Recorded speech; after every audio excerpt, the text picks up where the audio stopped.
विधाता के अदालत में वकालत बड़ी न्यारी है। शांत रहिए, कर्म करिए, मुकदमा सबका जारी है। दोस्तों, ये रहे आज के शुभ विचार। दोस्तों, एक हमारे सब्सक्राइबर भाई हैं जिनका नाम सुखदेव पाटिल जी है। ये सूरत गुजरात से हैं। ये हमेशा जो है हमारी वीडियो पे कमेंट करते हैं और साथ साथ हमारा मार्गदर्शन भी कमेंट के जरिए करते हैं। और ये सुखदेव पाटिल जी को बहुत बहुत धन्यवाद देना चाहते हैं और उम्मीद करते हैं कि सुखदेव पाटिल जी का प्यार और आशीर्वाद हमें इसी तरह से मिलता रहेगा। दोस्तों, एक लड़की होती है जिसकी शादी होने वाली थी। वे तैयार होने के लिए ब्यूटी पार्लर जाती है और ब्यूटी पार्लर में उसे तैयार होकर के उसे दुल्हन बनना था।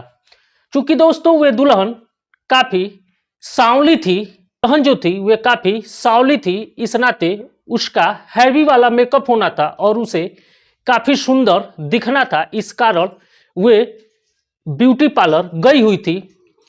लेकिन दोस्तों वहाँ पे एक ऐसी घटना घटती है कि दुल्हे के पक्ष की एक महिला जो होती है वे भी ब्यूटी पार्लर तैयार होने के लिए चली जाती है। और वे जब उस लड़की को देखती है तो उसके पैरों तले जमीन खिसक जाते हैं। चूंकि उस लड़की को वे और कई बार देख चुकी होती है, लेकिन जिस रंग रूप में वे उस लड़की को देखती है वे लड़की आज उस रंग रूप में नहीं थी, बल्कि उससे बहुत ही अलग लग रही थी। और वे महिला जो होती है वे तुरंत उस लड़की को पहचान जाती है और उसका फोटो खींचती है और दुल्हे के पास और दुल्हे के माँ बाप के पास फोटो को भेज देती है। और दुल्हे के माँ बाप देख करके बहुत ही हैरान हो जाते हैं कि उनके साथ इतना बड़ा धोखा कैसे हो रहा था। दुल्हे के घर से बारात निकलने वाली थी, तभी अचानक वे लोग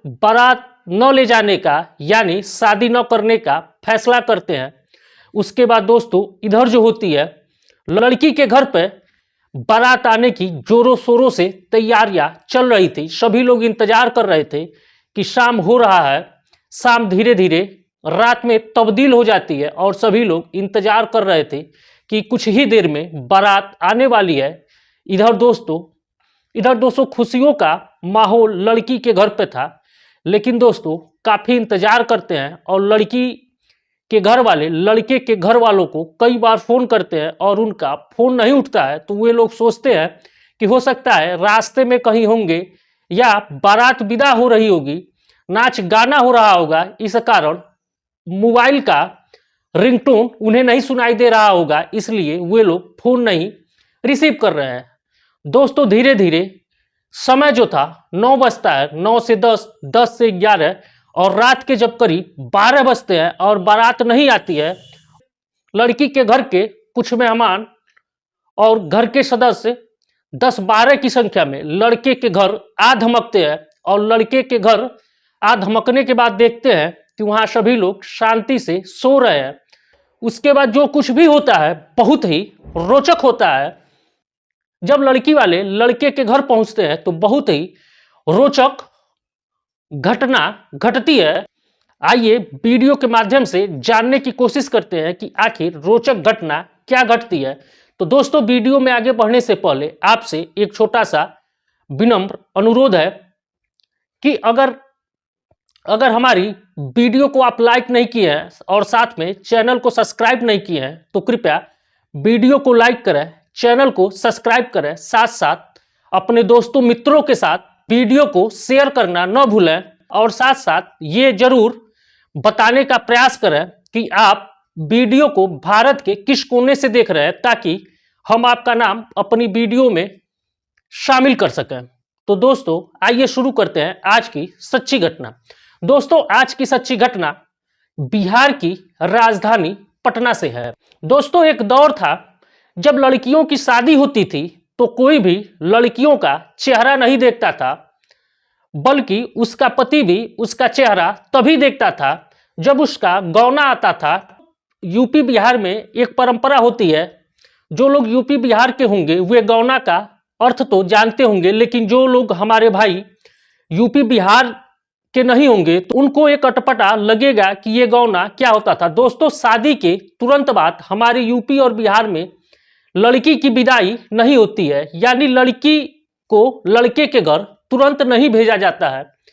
कुछ दिनों बाद लड़की को लड़के वाले वापस आते हैं और उनकी जब विदाई होती है तो उसको गौना कहते हैं।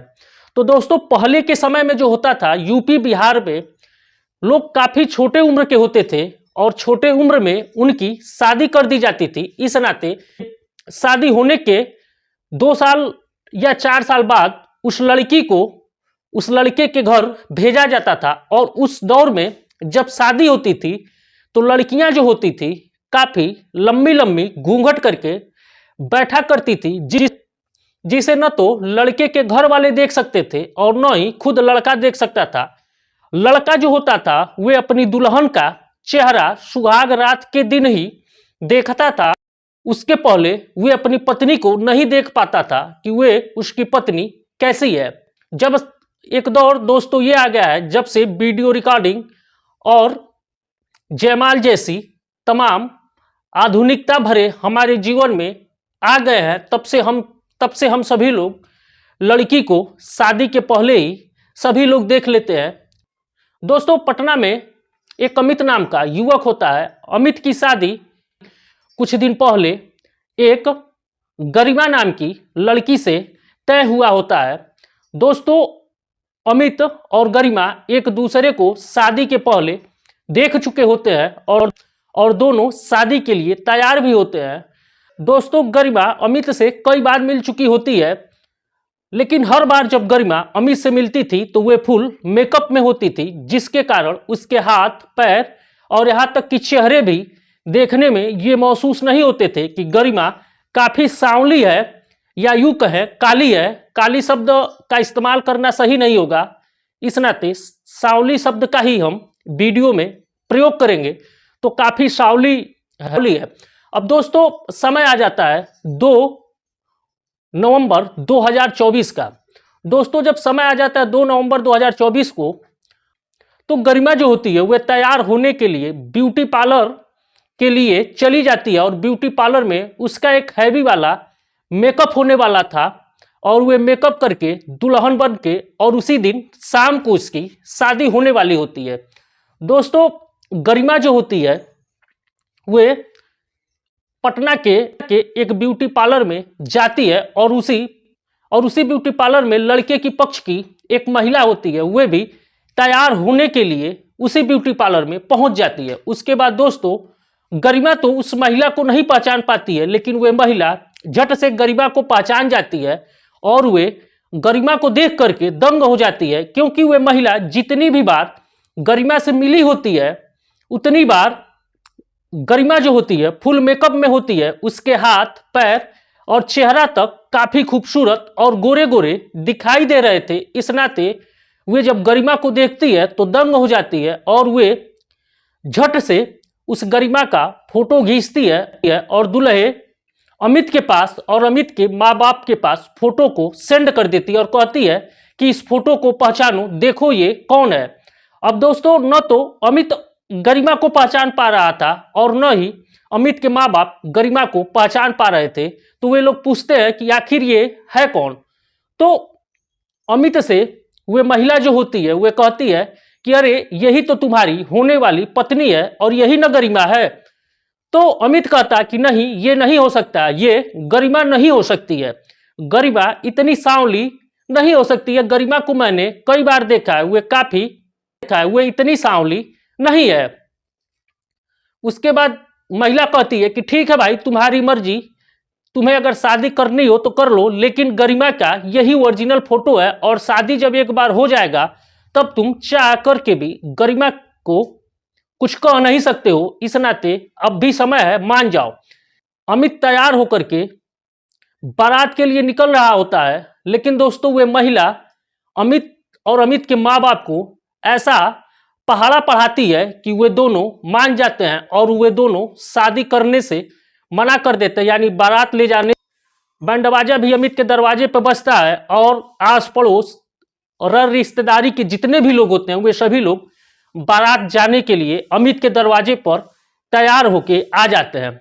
अब दोस्तों, अमित के परिवार के द्वारा उन सारे रिश्तेदारों को बताया जाता है कि उसके घर में कुछ बड़ा कांड हो गया है, जिसके कारण हम बारात लेकर के नहीं जा रहे हैं। उसके बाद दोस्तों, बैंड बाजा जो होता है वो वापस चला जाता है और धीरे धीरे करके जितने गांव और नज़दीकी रिश्तेदारी के लोग थे वे सभी लोग अपने अपने घर को लौट जाते हैं। और गांव का एक युवक होता है जिसका नाम संदीप होता है। संदीप की दोस्ती गरिमा के गांव के एक युवक से रहती है और उसका नाम शुभम होता है। वे शुभम के पास फोन करता है और कहता है, क्या भाई संदीप, और वे फोन करके शुभम से कहता है, क्या भाई शुभम, तुम्हारे गांव में हमारे गांव से जो बारात आने वाली थी, कोई घटना घट गया है क्या? लड़की उड़की भाग गई है या उसके घर कोई बड़ा कांड हो गया है? तो वे कहता है कि भाई ऐसी तो कोई जानकारी मुझे नहीं है, और मैं अभी मार्केट में हूँ, घर जा करके उसके घर से पता करके तुम्हें बताता हूँ। उसके बाद दोस्तों, वे युवक शुभम जो होता है वे मार्केट से घर आता है और गरिमा के घर जा करके देखता है तो वहाँ पे तैयारियां जोरों शोरों से थी। तो वे संदीप के पास फोन करके कहता है कि नहीं, यहाँ तो कोई घटना नहीं घटी है और यहाँ तो सभी लोग बारात आने का इंतजार कर रहे हैं। तो उसके बाद संदीप जो होता है वे बताता है कि ऐसी ऐसी, तो संदीप बताता है कि लड़के के घर वालों ने कहा है कि उसके घर पे कोई मर गया है, इस नाते हम लोग बारात नहीं लेकर के जाते हैं। उसके बाद दोस्तों, फौरन शुभम जो होता है इसकी सूचना कुछ देर इंतजार करता है। इंतजार करने के बाद रात को करीब 11:30-12 बजे के करीब वे लड़की के पिता को इसकी सूचना देता है और कहता है कि लड़के के गांव से मेरा एक दोस्त संदीप है, वो फ़ोन किया था और कहा था कि वे लोग बारात लेकर के नहीं आ रहे हैं। उसके बाद दोस्तों, जैसे ही ये सूचना लड़की के पिता को होती है, लड़की के पिता के पैरों तले जमीन खिसक जाते हैं। तुरंत लड़की के पिता और गांव के कुछ लोग और रिलेशन के कुछ लोग होते हैं, यानी 12 से 15 की संख्या में 2-3 4 पहिया से लड़के के घर वे लोग आकर के धमक जाते हैं। आकर के जब धमकते हैं तो लड़के के घर वाले जो होते हैं लड़की वालों को देख करके वे सत्ते में आ जाते हैं और कहते हैं कि भाई तुम बारात लेकर के क्यों नहीं आए? लड़के के घर वाले कहते हैं कि तुमने मेरे साथ धोखा किया था। उसके बाद दोस्तों, धीरे धीरे मारपीट शुरू हो जाती है। अब दोस्तों, लड़की के घर वाले जो होते हैं, लड़के के घर वाले लड़की के घर वालों पे भारी हो जाते हैं, चूंकि वे लोग 10 से 12 लोग ही लड़के के घर पे गए थे। उसके बाद लड़की के घर वालों ने फोन करके पुलिस को बुलाई और मौके वारदात पे पुलिस पहुंचती है और सारी बातें पुलिस को बताई जाती है। और जब सारी बातें पुलिस की जानकारी में होती है, लड़के के भी घर वालों को और लड़की के भी घर वालों को सबको थाने पकड़ करके लाया जाता है और वहां पे पंचायत शुरू हो जाती है। उसके बाद वहां पे जो इंस्पेक्टर साहब होते हैं वे दोनों पक्षों की बातों को सुनते हैं। उसके बाद इंस्पेक्टर साहब लड़की के घर वालों की बात सुनते हैं और लड़के के घर वालों की बात सुनते हैं। इधर जो लड़का अमित होता है वह कहता है कि मैं इतनी सांवली काली लड़की से शादी नहीं करूंगा। तो इंस्पेक्टर साहब कहते हैं कि तुम शादी के पहले लड़की को देखे हो कि नहीं देखे हो? तो अमित कहता है कि मैं देखा हूं, लेकिन ये लोग गरिमा को जितनी बार भी मिलाते थे वे मेकअप करके ही मिलाते थे और वे देखने में काफी सुंदर थी, लेकिन मेरे पास जो फोटो आया है उस फोटो में गरिमा काफी सांवली है। दोस्तों, लड़की के पिता कहते हैं कि हाँ मेरी लड़की सांवली है, तो मैंने तो आप लोगों को दिखा दिया था, इस नाते शादी तो आप लोगों को करना ही पड़ेगा। उसके बाद इंस्पेक्टर साहब जो होते हैं वे लड़की के पक्ष में आकर के लड़के वालों के ऊपर दबाव बनाते हैं कि शादी तुमको करनी पड़ेगी और तुम जब देख चुके हो तो पहले मना कर देते, शादी के दिन तुम लोग ऐसा कैसे किए हो, तुम लोगों के ऊपर केस दर्ज करके जेल भेज दूंगा। बात जब ज्यादा सांवले और गोरे की होती है तब लड़के के पिताजी ने लड़की के पिताजी को फोटो दिखाया और कहा कि यही तुम्हारी लड़की है जिससे तुम शादी करवाना चाहते हो ना, ये देखो कितनी सांवली है। तो उसके बाद जब लड़की के पिताजी ने उस लड़की का फोटो देखा तो कहा ये तो मेरी लड़की है ही नहीं। तब इंस्पेक्टर साहब पूछते हैं कि ये फोटो तुम्हें कौन भेजा था? तो पता चलता है कि रिलेशन की ही एक महिला थी। कुछ समय पहले अमित के घर वालों से और उस महिला की काफी दुश्मनी थी, जिसके कारण कई शादियां वे अमित की काट चुकी थी और वे महिला नहीं चाहती थी कि ये भी शादी अमित की हो। इसके बाद दोस्तों उस महिला को थाने में बुलाया जाता है और पूछा जाता है कि तुमने ऐसा क्यों किया। तो वे महिला बताती है कि मैं नहीं चाहती हूं कि अमित की शादी हो, इसलिए मैंने एआई से प्रतिभा का फोटो जनरेट करवा करके और इन लोगों को भेज दिया। उसके बाद दोस्तों इंस्पेक्टर साहब भी बड़े हैरान और परेशान रहते हैं कि हाय ये कैसा जमाना आ गया है, शादी काटने के लिए लोग कुछ भी कर सकते हैं। उसके बाद दोस्तों इधर गरिमा जो होती है वे अमित से शादी करने के लिए मना कर देती है। तो लड़की के पिता और लड़के के पिताजी गरिमा से कहते हैं कि बेटी देखो मेरी इज्जत का सवाल है, मेरा पैसा इतना खर्च हो चुका है और तुम शादी के लिए मान जाओ। तो गरिमा कहती है कि मैं ग्रेजुएशन की हुई हूं और कंप्यूटर की भी मेरे पास नॉलेज है, और ये जो अमित है ये हाई स्कूल पास है, न तो इसे ठीक से बोलने के ढंग है न तो इसे चलने का ढंग है। तो बताइए इसके साथ मैं अपनी जिंदगी कैसे गुजार सकती हूँ, इसलिए मैं इससे शादी नहीं करूंगी। तो अमित जो होता है वह सिर्फ 10वीं पास होता है। उसके बाद दोस्तों ये पंचायत चलते चलते सुबह के करीब 10 से 12 बज जाते हैं और वहां पे एक व्यक्ति होता है जिसका नाम रमेश होता है। रमेश उस थाने में फरियाद लेकर के आए होते हैं और रमेश जो होते हैं वे पंचायत को देख रहे होते हैं और रमेश ने पता किया तो पता चला कि रमेश की जात और उस लड़की की जात एक ही थी। और ये सब सुनने के बाद रमेश को लड़की काफी पसंद आ जाती है। तो रमेश लड़की के पिताजी से कहते हैं कि भाई परेशान मत होइए, जब लड़की ही शादी नहीं करना चाहती है तो आप क्यों लड़की के ऊपर जबरदस्ती कर रहे हैं। और इसकी शादी की जहां तक बात है, मेरा एक लड़का है काफी पढ़ा लिखा है, वे बीटेक करके एक अच्छी कंपनी में नौकरी करता है। अगर आप लोग तैयार हो तो मैं अपने लड़के की शादी आपकी लड़की से करना चाहता हूं।